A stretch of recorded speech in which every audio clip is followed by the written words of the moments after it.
لیکن جب مریض آرام پا جائے پھر اس کا علاج اسی دوا سے ہوگا، کیونکہ یہ دوا دونوں جگہ کام کرے گی.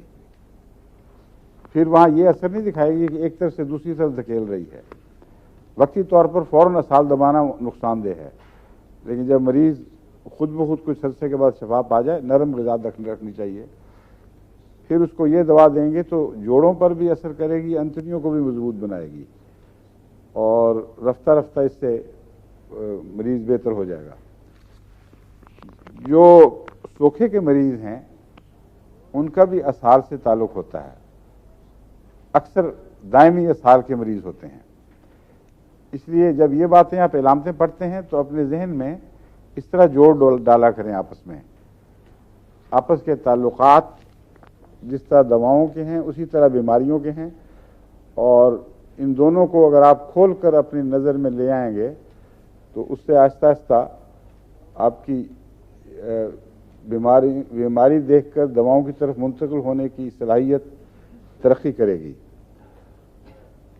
اب سوکھے کا، ایسے سوکھے کا جس کا ذکر ایبروٹینم میں ملتا ہے، اسہال سے بھی تعلق ہے اور ٹانگوں کا اعضاء کا نیچے سے سوکھنے سے تعلق ہے. اس لیے معلوم ہوتا ہے کہ کوئی ایسا مادہ زہریلا پیدا ہو رہا ہے بعض جراثیم کے نتیجے میں، یا ویسے اندر موجود ہے جیسا جوڑوں میں درد پیدا کرنے والا مادہ ہوتا ہے، اور وہ زہریلا مادہ اگر اسہال کی صورت میں نکلتا ہے تو ساتھ سوکھا ہونا شروع ہو جاتا ہے. اگر اس کو آپ روکیں گے تو خطرہ ہے کہ دماغی بیماریوں میں نہ تبدیل ہو جائے. اس لیے صحیح دوائی کا استعمال ضروری ہے، اور ایبروٹینم وہاں انتقال مرض والا کام نہیں کرتی بلکہ دونوں حالتوں کو درست کرتی ہے. اس لیے ایبروٹینم دینے سے یہ خطرہ نہیں ہے کہ مریض کا ایک مرض دور ہو رہا ہو اور دوسرا ٹھیک ہو رہا، دوسرا پیدا ہو رہا ہو. ہاں اگر کسی اور دوا سے آپ نے اسہال روکے تو سوکھا ٹھیک نہیں ہوگا، کیونکہ وہ سوکھا ایک خاص نوعیت کا ہے جس کا ایسے زہروں سے تعلق ہے جو انتڑیوں میں سوزش بھی پیدا کرتے ہیں اور سوکھا بھی پیدا کر رہے ہیں. ایبروٹینم ضروری ہے ایسی صورت میں. اور سوکھے کی دواؤں میں نے دیکھا ہے کہ عام طور پر جو دوا ہے بس وہی کام آتی ہے، دوسری دوائیں یہ چھٹا کام نہیں آتا. خوب پہچان لینا چاہیے. الا ماشاءاللہ اکثر سوکھے کے مرض اتنے واضح طور پر ہومیوپیتھک دواؤں میں بیان ہوئے ہیں کہ وہ فوراً پہچانے جائیں گے اور ان کا علاج کچھ مشکل نہیں، خدا تعالیٰ کے فضل کے ساتھ. 3 دوائیں میں نے آپ کو سوکھے کی 4 غالباً بتائی تھیں. کون کون سی ڈاکٹر صاحب آپ کو یاد ہوگا؟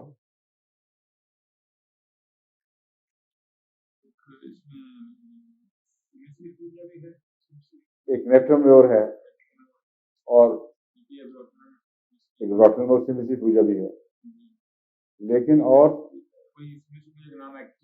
ریسیموسا. ہاں جی. اور کیا تھی؟ نیٹرمیور بتا دیا آپ نے مجھے؟ نیٹرمیور ہے اور ایبروٹینم ہے. دوائیں بہت ہیں اصل میں اس میں، اور سیفوجا سے بھی اس کا تعلق ہے. ایک اور دوا میں نے بتائی تھی، مجھے اس وقت ذہن میں نہیں آ رہی خود، جس کا حملہ دماغ پر ہوتا ہے. میں نے بتایا تھا نا آپ کو. کسی کو یاد ہے وہ کیا دوا تھی؟